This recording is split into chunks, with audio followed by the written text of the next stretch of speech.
Et aujourd'hui, ce qu'il y a de plus challengeant dans le monde quand on élève des enfants, c'est justement l'emprise que le monde cherche à avoir sur ses enfants. Comment est-ce que tu les vois dans l'avenir, dans ce monde-ci, et comment est-ce que tu les élèves, justement, et comment ça se passe, le fait de les élever?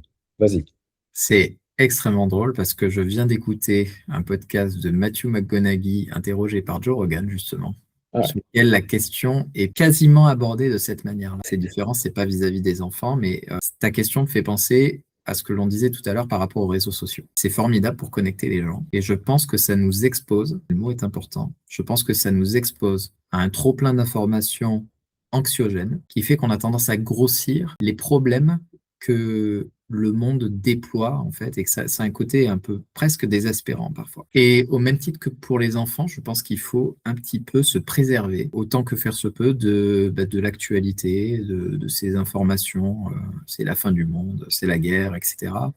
Non pas parce que on est égoïste et qu'on veut pas voir, mais tout simplement parce que je pense que physiologiquement, nous n'avons pas la capacité de gérer autant d'informations négatives et que c'est extrêmement néfaste pour nous en réalité. Nous ne pouvons pas être connectés aux problèmes de 8 milliards de personnes dans le monde. Notre cerveau n'est pas fait pour ça. Une fois que c'est dit, je pense qu'il faut limiter les réseaux sociaux, c'est une première chose. Je pense qu'il faut surtout ne pas exposer ses enfants à ce qu'il y a sur les réseaux sociaux.